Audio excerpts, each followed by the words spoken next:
नमस्कार. मी शिर्डी इथून पत्रकार सतीश वायजापूरकर बोलतो आहे. टक्के टोनपेमध्ये आपलं स्वागत आहे.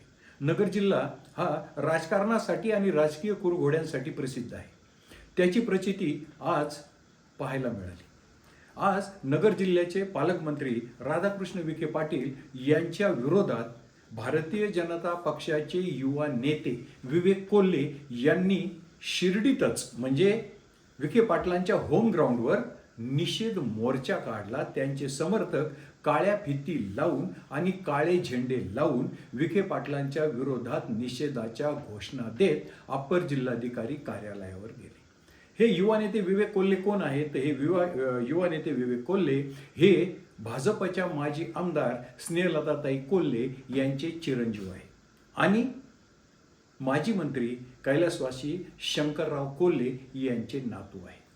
एका बाजूला राज्यातील एक मातब्बर नेते राधाकृष्ण विखे पाटील आणि त्यांच्या विरोधात भाजपचाच एक युवा नेता निषेध मोर्चा, आक्रोश मोर्चा काढतो, असं चित्र आज पाहायला मिळालं. आणि या मोर्चेकऱ्यासमोर बोलताना म्हणजे मोर्चामध्ये कोण सहभागी होतं तर मोर्चामध्ये कोपरगाव तालुक्यात कोपरगाव विधानसभा मतदारसंघात ज्या ग्रामपंचायती कोल्हे गटाच्या ताब्यात आहेत त्या ग्रामपंचायतीचे सरपंच आणि पदाधिकारी या मोर्चात सहभागी होते. मोर्चा यासाठी काढण्यात आला की पालकमंत्री राधाकृष्ण विखे पाटील यांच्या ताब्यात जिल्ह्यातील सर्व सत्तास्थाने एकवटलेली असताना आणि आम्ही भाजपमध्ये असताना, आम्ही म्हणजे कोल्हे घराणं, कोल्हे परिवार भाजपमध्ये असताना आमच्या ग्रामपंचायतींना विकास निधी मिळत नाही. जो गणेश कारखाना कोल्हे आणि माजी महसूल मंत्री काँग्रेसचे ज्येष्ठ नेते बाळासाहेब थोरात साहेब यांनी जिंकला, त्या कारखान्याचं 30 कोटी रुपयाचं जिल्हा बँकेने मंजूर केलेलं कर्ज देखील विखे पाटलांनी अडवलं, असा आरोप करीत हा मोर्चा काढण्यात आला. आता बघा, या मोर्चासमोर बोलताना विवेक कोल्हे असं म्हणाले की तुमच्या विरुद्ध म्हणजे विखे पाटलांच्या विरुद्ध जनतेचा असंतोष उफाळून येईल, त्यावेळी मी क्षणाचाही विलंब न लावता जनतेचे नेतृत्व स्वीकारीन, राहत्या तळ ठोकून कामाला सुरुवात करीन. याचा स्पष्ट अर्थ असा आहे की जर आमची अशीच कुचंबना, असाच कोंडमारा कायम राहिला तर आम्ही हा अन्याय सहन करणार नाही. आम्ही तुमच्या विरुद्ध म्हणजे विखे पाटलांच्या विरुद्ध येत्या विधानसभा निवडणुकीत उभा राहीन. राजकीय परिणाम काय होईल याची पर्वा करणार नाही, मात्र यापुढे मी आंदोलन करणार नाही. मी थेट विधानसभेला तुमच्या समोर उभा राहीन, असे उद्गार किंवा असा इशारा विवेक कोल्हे यांनी भाजपतील एक बलाढ्य नेते विखे पाटलांना दिला. त्यामुळे साहजिकच पूर्ण नगर जिल्ह्यामध्ये हा आज एक चर्चेचा विषय झाला. खरं म्हणजे विखे पाटील हे राज्यातल्या राजकारणाचे, मगाशी मी सांगितलं तसे, एक प्रमुख नेते आणि विवेक कोल्हेंना सुद्धा राजकीय वारसा म्हणजे तिसऱ्या पिढीचा वारसा. त्यांनी सांगितलं की म्हणजे या सगळ्या संघर्षाला जे किनार आहे की मागच्या विधानसभा निवडणुकीपूर्वी विखे पाटील काँग्रेसचे विरोधी पक्ष नेते असताना भाजपात आले. विधानसभा निवडणूक झाली आणि त्यात भाजपच्या 5 आमदारांच्या विकेट पडल्या. त्यातील 2 आमदारांनी जाहीरपणे असे आक्षेप घेतले, आमच्या ज्या विकेट पडल्या त्या विखे पाटलांनी आम्हाला सपोर्ट न दिल्यामुळे आणि विरोध केल्यामुळे पडल्या. या 2 विकेट म्हणजे कोपरगावच्या भाजपच्या आमदार स्नेहलताताई कोल्हे आणि दक्षिणेतले कर्जत जामखेडचे आमदार राम शिंदे. राम शिंदेची जी तक्रार तीच कोल्हे परिवाराची तक्रार की आम्ही भाजपामध्ये सिनियर आहोत. कोल्हे विखे पाटलांच्या तुलनेमध्ये कोल्हे परिवार भाजपात सिनियर आणि आता सध्या प्राध्यापक राम शिंदे हे भाजपचे निष्ठावान, म्हणजे निष्ठावान म्हणण्यापेक्षा निष्ठावान तर आहेतच, पण पूर्वाश्रमीचे, मूळ भाजपचे. आता गंमत बघा, या पडलेल्या 5 विकेट म्हणजे हे जे 5 आमदार होते त्यांनी अमित शहांपर्यंत, भाजपच्या वरिष्ठ नेत्यांपर्यंत आमच्या ह्या 5 विकेट का पडल्या, याला कसे विखे पाटील कारणीभूत आहे, अशा तक्रारी त्या वेळेला केल्या. परंतु विखे पाटील हे यांची जिल्हावर असलेली यंत्रणा, त्यांची उपयुक्तता म्हणा आणि थेट पंतप्रधान नरेंद्र मोदी आणि अमित शहा यांच्यासोबतचा सातत्याने संपर्क जो की आत्तापर्यंत देखील आहे. गेल्या 5 वर्षात नगर जिल्ह्यात त्यांनी पंतप्रधान मोदींचे आणि अमित शहांचे जाहीर कार्यक्रम आयोजित केले. आजही ते ज्यावेळेस गरज वाटेल त्यावेळेस थेट पंतप्रधान नरेंद्र मोदी आणि अमित शहांची भेट घेऊ शकतात. असं त्यांचं एक वेगळं इम्प्रेशन भाजप परिवार, भाजपत आणि एकंदर राजकीय वर्तुळात देखील आहे. त्यामुळे या 5 जणांची फारशी दखल घेण्यात आली नाही. पण या सगळ्या पार्श्वभूमीवर भाजपतील अंतर्गत धुसफूस मात्र कायम राहील. आता या धुसफुसीचा परिणाम म्हणून या 5 लोकांना काहीतरी आधार देण्यासाठी म्हणून असेल किंवा भाजपचा ओबीसी चेहरा म्हणून असेल, प्राध्यापक राम शिंदे यांना विधान परिषदेची उमेदवारी देण्यात आली.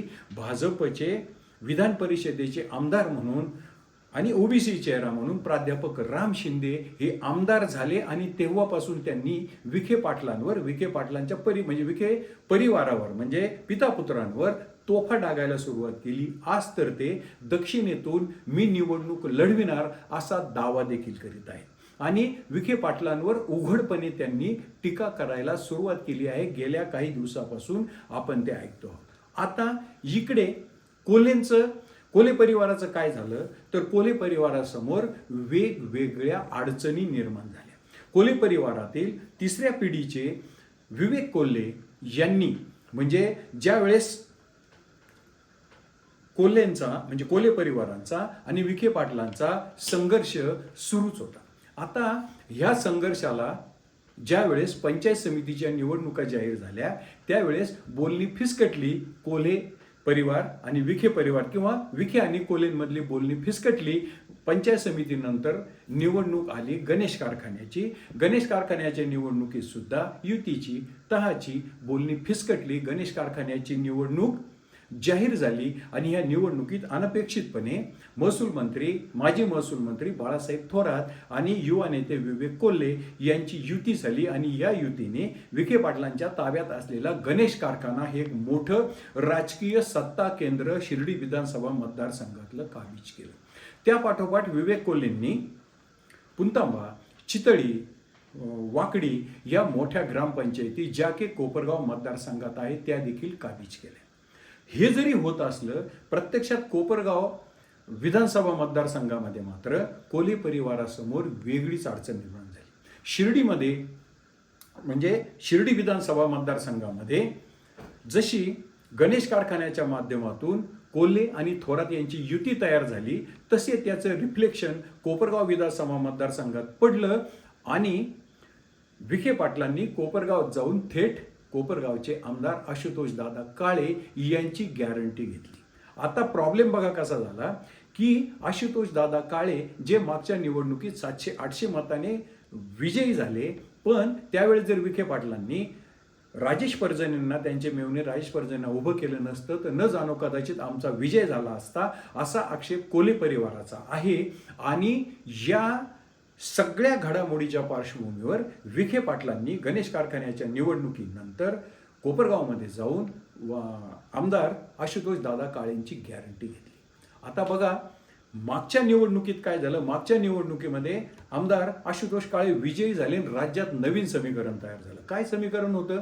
समीकरण असं झालं अनपेक्षितपणे शिवसेना, राष्ट्रवादी काँग्रेस आणि काँग्रेस यांचं परस्पर विरोधी विचारधारा असलेलं सरकार अनपेक्षितपणे आलं आणि सत्ताधारी पक्षाचे आमदार झाले काळे. त्याचा परिणाम असा झाला राष्ट्रवादी काँग्रेसचा फॉर्म्युला असा आहे आमदारांना फार मोठ्या प्रमाणावर निधी द्यायचा, आमदारांना स्ट्रॉंग करायचं आणि विकास कामांच्या माध्यमातून जनतेची मनं जिंकायची. हा दादांचा अजितदादांचा फॉर्म्युला पहिले 2.5 वर्ष आशुतोष दादा काळ्यांना आयता वापरायला मिळाला. नंतर काय झालं. नंतरच्या काळामध्ये राष्ट्रवादी काँग्रेस उठली. आधी दरम्यानच्या काळामध्ये भाजपने पुन्हा सत्ता मिळवली.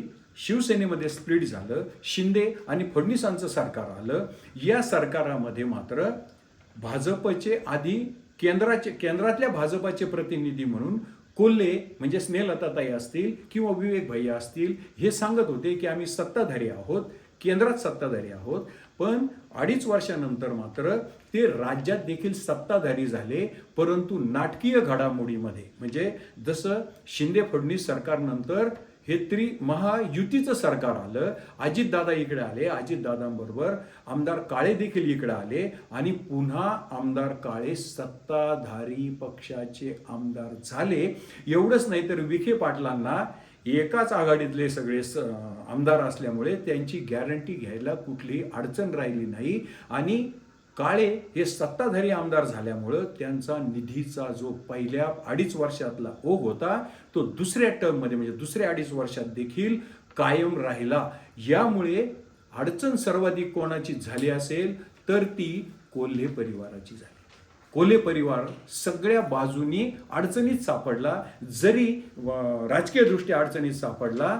असं काही सरकार म्हणजे नंतरचं महायुतीचं सरकार सत्तेत येईल आणि आशुतोष काळे पुन्हा सत्ताधारी होतील याची कल्पना जशी जनतेने केली नव्हती कोपरगाव विधानसभा मतदारसंघातल्या, तसे कोल्हे परिवाराने देखील केली नव्हती. आता हे कमी होते म्हणून की काय, मगाशी मी सांगितलं तसं विखे पाटलांनी काळेंची कोपरगावात जाऊन उघडपणे गॅरंटी घेतली. आता कोपरगावमधला जर विचार केला तर काळे कोल्हे हे समान ताकद असलेले, ग्राउंडवर समान ताकद असलेले नेते आहेत. 700 ते 800 मताच्या फरकाने मागची विधानसभा निवडणुकीचा निकाल लागला आहे. आता इथे अडचण अशी निर्माण झाली की कोल्हे परिवार सत्ताधारी असून देखील ग्रामपंचायतीला विकास निधी मिळणं बंद झालं.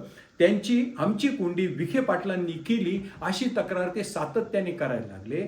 गणेश कारखाना जो की कोल्हे थोरात युतीने ताब्यात घेतला, त्याचं 30 कोटी रुपये जे कर्ज होतं ते विखे पाटील मिळू देत नाही असा आक्षेप कोल्हे परिवार किंवा विवेक कोल्हे घेऊ लागले.